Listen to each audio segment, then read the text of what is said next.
আসসালামু আলাইকুম। Bangla to English part 3তে তোমাদের স্বাগত জানাই।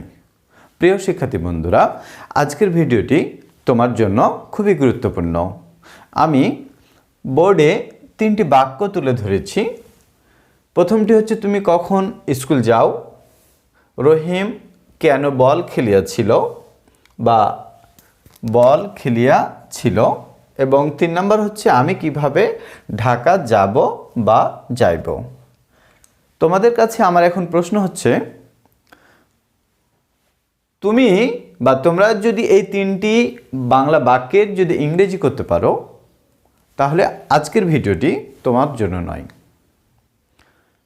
এখন আজকের এই ভিডিওটি তোমার জন্য কিনা সেটি বুঝতে হলে তুমি ভিডিওটি পজ করো বা ব্রেক করো। ব্রেক করে এই 3টি বাক্য উঠাও। খাতায় নোট ডাউন করা হলে তুমি এবার ইংলিশ করো। ইংলিশ করা হয়ে গেলে এবার আমার ভিডিওটি চালু করো। দেখো আমার লেখার সাথে তোমার উত্তর মিলে কিনা। তুমি কখন স্কুল যাও? When do you go to school? Go to school. Rahim কেন বল খেলিয়াছিল? হয় ডিড রহিম প্লে ফুটবল। আমি কিভাবে ঢাকা যাইব বা যাব? How how will I go to Dhaka. আশা করি তোমরা উত্তর পেয়েছো। এখন তুমি খাতায় নিজের মার্ক দাও। আসলে তুমি 3-এ কত পেয়েছো? 1, 2 নাকি 3? যদি তুমি 3 পাও, তাহলে আমার আজকের এই ভিডিওটি তোমার জন্য কোনোভাবেই নয়। আমার ভিডিওটি তার জন্য যে 3-এ 2 পাবে বা 1 পাবে। তোমরা হয়তো 3-এ 3 পেয়েছো, কিন্তু ছোট্ট একটি ভুল করেছো। কি? ডু অনেক সময় এখানে দিয়েছো, ডিড হয়তো দাও নাই, অনেকে এখানে প্লেড করেছো। উইল হয়তো তোমরা এখানে দিয়েছো সাবজেক্টের পরে। প্রিয় শিক্ষার্থী বন্ধুরা, তাহলে আমার আজকের এই ভিডিওটি অবশ্যই তোমার জন্য। তার কথা না বাড়িয়ে চলো আমরা এই জিনিসগুলো, অর্থাৎ how to make WH questions বা কেন, কোথায়, কখন, কিভাবে, এই ধরনের বাক্যগুলো তোমরা কিভাবে খুব সহজে শিখতে পারো। তাহলে তোমাদেরকে প্রথমে কি জানতে হবে? চলো এবার মূল প্রসঙ্গে যাওয়া যাক। প্রিয় শিক্ষার্থী বন্ধুরা, তোমরা এখানে 12টি সেন্টেন্স দেখতে পাচ্ছ। অর্থাৎ আমি ভাত খাই দিয়ে প্রেজেন্ট টেন্সের 4টি টেন্সের বাক্য, পাস্ট টেন্সের 4টি বাক্য এবং ফিউচার টেন্সের 4টি বাক্য। সেগুলো কি? I eat rice, I'm eating rice, I have eaten rice, I have been eating rice. I ate rice, I was eating rice, I had eaten rice, I had been eating rice. Future, I will eat rice, I will be eating rice, I will have eaten rice, I will have been eating rice.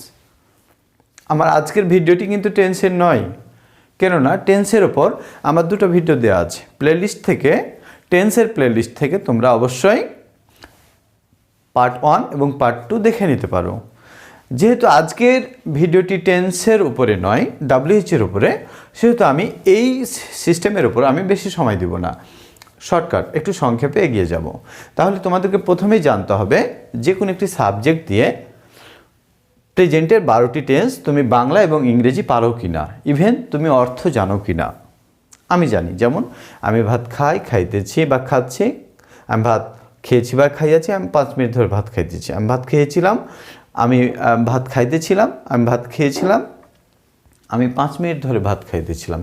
আমি ভাত খাবো বা খাইবো, আমি ভাত খাইতে থাকিব, আমি ভাত খেয়ে থাকিব, আমি 5 মিনিট ধরে ভাত খাইতে থাকিব। আমি কখনোই টেন্সের উপরে এখানে সময় দিব না। তোমাদেরকে এই বিষয়টি ক্লিয়ার করতে হবে টেন্সের পার্ট থেকে। তাহলে তোমরা এই 12টি ফর্ম তোমরা জানো কি না? 12টি ফর্ম তোমরা যদি জেনে থাকো, তাহলে এখন তোমাদেরকে এই হাবোধক বাক্য থেকে কিভাবে নাবোধক করতে হয় সে বিষয়টি তোমাদেরকে জানতে হবে। বাংলা হচ্ছে আমি ভাত খাই থেকে আমি ভাত খাই না, আমি ভাত খাচ্ছি না বা খাইতেছি না, আমি ভাত খাই নাই, আমি ভাত খেয়েছিলাম, আমি ভাত খাইনি, আমি ভাত খাবো বা খাইবো, আমি ভাত খাইবো না বা খাবো না। তাহলে এখন নাবোধক কিভাবে করবে? দেখো, প্রেজেন্টের 1 অর্থাৎ ইনডিফিনিটি আই এর পরে ডু নট যোগ হবে। কি হবে? Do not. এবং পাস্টে হবে ডিড নট। এখন কি হবে বাকিগুলো? এম, হ্যাভ, হ্যাভের পরে নট হবে। বাক্যটি এরকম হবে ওয়াজ, হ্যাড, হ্যাডের পরে নট, উইলের পরে নট। হাবোধকের যে বাক্যগুলো ছিল বাকি সব ঠিক থাকবে। তাহলে নাবোধক বাক্যগুলো কীরকম হবে? I thrice, I am not eating rice, I have not been, I did not. এখানে এট হবে না, হবে ইট। যেহেতু ডু থেকে ডিড সেহেতু আর এট হবে না, ইট হয়ে যাবে। তাহলে I did not eat rice, I was not eating, I had not eaten, I had not been eating. Future I will not eat, I will not be eating, I will not have been eating rice. নাবোধক বাক্য। প্রশ্নবোধক বাক্য কিভাবে করবে? আমি শুধু সংক্ষেপে বলছি যে বিষয়গুলো বিস্তারিত আলোচনা করা হয়েছে টেন্স পার্ট 1 এবং পার্ট 2 এ। এই বাক্যটিকে তোমরা প্রশ্নবোধক কিভাবে করতে পারো দেখো। প্রেজেন্টের একে আমরা ডু নিব। কি নিব? ডু আই ট্রাইস, শেষে প্রশ্নবোধক চিহ্ন। পাস্টে তাহলে কি নিব? ডু এর স্থানে ডিড, এবং এটা ইট হবে, এট হবে না। তাহলে প্রেজেন্টের একে হচ্ছে ডু আই ট্রাইস, পাস্টের একে হচ্ছে ডিড আই ট্রাইস।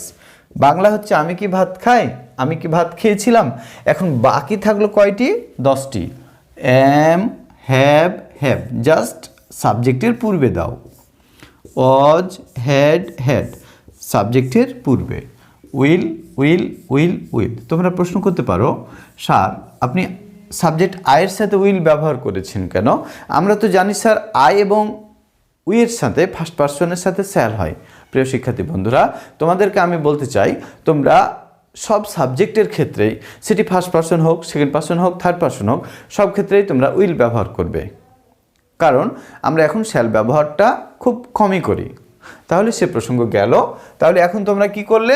প্রশ্নবোধক বাক্য কিভাবে তৈরি করতে হয় সেটি জানলে। কিভাবে? Do I thrice, am I eating rice, have I eaten rice, have I been eating rice, did I it. Same Bangla বাক্য হবে আমি কি ভাত খাই, আমি কি ভাত খাচ্ছি, আমি কি ভাত খেয়েছিলাম, আমি কি ভাত খাচ্ছিলাম, আমি কি ভাত খাবো বা খাইবো, আমি কি ভাত খাইতে থাকিব। প্রিয় শিক্ষার্থী বন্ধুরা, এখন তোমাদেরকে যে বিষয়টি করতে হবে সেটি হচ্ছে, তোমাদেরকে যদি প্রশ্ন দেয়া হয় যে তুমি কেন ভাত খাও, তুমি কেন ভাত খাও, খেয়াল করো, তুমি কেন ভাত খাও। এটি কোন tense? Present indefinite tense. Present indefinite tense মানে এই ঘরে। কেনর ইংলিশ কি হয়? কেনর ইংলিশ হয়। তাহলে আমরা যখন ডাব্লিউএইচ সেন্টেন্স তৈরি করব তখন দেখো এই যে সাবজেক্টের পূর্বে ডু, এম, হ্যাভ, ডিড, ওয়াজ আছে, এই ডাব্লিউএইচ এই প্রশ্নবোধক বাক্যের পূর্বে জাস্ট ডাব্লিউএইচটি দিতে হবে। তাহলে এখানে কি আছে? ডু আই ট্রাইস, তুমি কেন ভাত খাও। এটি কোন টেন্স? Present indefinite tense. তাহলে কি আছে ছিল এখানে? ডু আই ইট রাইস, অর্থাৎ ডাব্লিউএইচ তৈরি হয় প্রশ্নবোধক বাক্যের পূর্বে। জাস্ট হয় তুমি এই বাক্যের পূর্বে বসাই দাও, তাহলে কি হবে? তুমি কেন ভাত খাও। হয় ডু আই ইট রাইস। প্রশ্নটি যদি এরকম হয় যে তুমি কেন ভাত খেয়েছিলে, তুমি কেন ভাত খেয়েছিলে। আচ্ছা বলো তো এই বাক্যটি কোন টেন্স? অবশ্যই পাস্ট ইনডিফিনিট। Past indefinite. তাহলে এখানে কি আছে? অক্সিলিয়ারি ডু নাকি ডিড? তাহলে আমরা তুমি কেন ভাত খেয়েছিলে বাক্যটি কি করব? Did I eat rice, did I eat rice. প্রশ্নটি যদি কখন হয় যে তুমি কখন ভাত খেয়েছিলে, কখনের ইংলিশ কি? হোয়েন। হোয়েন। তাহলে প্রশ্নটি কি আসছে? উত্তরটি when did I eat rice. যেহেতু সাবজেক্ট ইউ সেহেতু আমরা কি নিব? আয়ের স্থানে ইউ নিব। When did you eat rice. পূর্বে সেন্টেন্সে তুমি ছিল, আমি আই দিয়ে করেছি, সরি। এখানে সাবজেক্ট কি হবে? ইউ হবে। আশা করি তোমরা বুঝতে পেরেছ। আমি আজকের পাঠে একটু সংক্ষেপে আলোচনা করব। পার্ট 2 এ ব্যাপারে আমি আরও বিস্তারিত আলোচনা করব। তাহলে আমি এখন আরও কয়েকটি বাক্য তুলে ধরি। সে দিয়ে, সে কখন স্কুল যাবে বা যাইবে। আচ্ছা বলো তো এই সেন্টেন্সটি কোন টেন্স? অবশ্যই future indefinite. Future indefinite. Subject আছে কি? প্রশ্নবোধকটি কি হবে? উইল প্রথমে। তাহলে উইল, সাবজেক্ট হচ্ছে সে, হিও দিতে পারো, সিও দিতে পারো। তাহলে will see go to school, will see go to school, এটি হচ্ছে জাস্ট প্রশ্নবোধক, কিন্তু আমাদের এখানে আছে WH। তাহলে হোয়েন, কখনের ইংলিশ হচ্ছে হোয়েন। তাহলে বাক্যটি কি দাঁড়ালো? সে কখন স্কুল যাইবে, when will see go to school. আমি এখন আরও 3টি বাক্য দিব।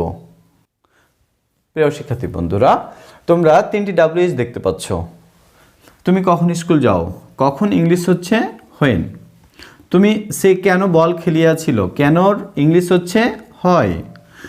আমি কখন, কখন দিব না, আমরা এখানে আরেকটু চেঞ্জ করি। আমি কেন, কোথায়, আমি কোথায় ভাত খাইব, হতে পারে আমি কোথায় ভাত খাবো বা খাইব, কোথায় ইংলিশ হচ্ছে হোয়ার। আমরা জানি WH সেন্টেন্স তৈরি হয় প্রশ্নবোধকের পূর্বে। তুমি কখন স্কুল যাও, কোন টেন্স, প্রেজেন্ট ইনডিফিনিট। এখানে কিসের ব্যবহার আছে, ডু। তোমরা কিন্তু অনেকে ডিড ব্যবহার করো, ইজ ব্যবহার করো, এই জিনিসটি যেন কখনোই না হয়। তাহলে সাবজেক্ট হচ্ছে তুমি, তুমি স্কুল যাও, you go to school, you go to school. You go to স্কুলের প্রশ্নবোধক কি, do you go to school, do you go to school. WH কি আছে এখানে, হোয়েন, কখন, কখন, তাহলে আমরা হোয়েন প্রথমে নিয়ে নিব। তাহলে সেন্টেন্সটি কিন্তু আছে when do you go to school. আশা করি তোমরা বুঝতে পেরেছ। 2 নম্বরে দেখো, সে কেন বল খেলিয়েছিল, কোন টেন্স, পাস্ট ইনডিফিনিট। তাহলে আমরা আমি বল খেলিয়েছিলাম কি হবে, আই প্লেড ফুটবল।